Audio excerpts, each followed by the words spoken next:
ভাই আজকের ম্যাচের সবচেয়ে বড় কন্ট্রোভার্সি হচ্ছে ঈশান কিষান।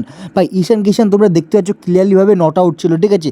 তবু আম্পায়ার জানি না কী মাথায় ভূত চেপে গেছিলো, কেমন নিজে নিজে প্রচুরভাবে আউট দিয়েছে, প্রচুর বাজেভাবে আউট দিয়েছে আর কি বলতে গেলে। কেন সে আউট হয়নি, সে পুরো স্পষ্টভাবে দেখা যাচ্ছে সে আউট হয়নি।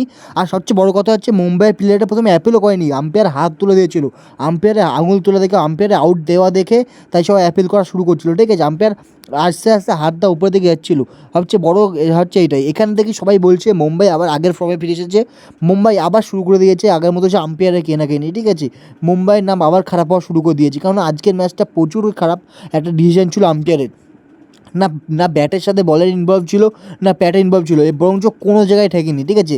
তাও আম্পায়ার মাথায় কী বুদ্ধি এসেছে, আম্পায়ার জানে কোন থেকে এটাকে আউট দিল, আম্পায়ার কী এমন কথা শুনে গেছিলো জানি না। তাও বলারটা তেমনভাবে করছিল না, অ্যাপ্লাই করিনি, অ্যাপিল করছিল না, তাও সেখানে আম্পায়ার আউট দিয়েছে। আম্পায়ারই বুঝবে যে আম্পায়ার কেন আউট দিয়েছে। তো আজ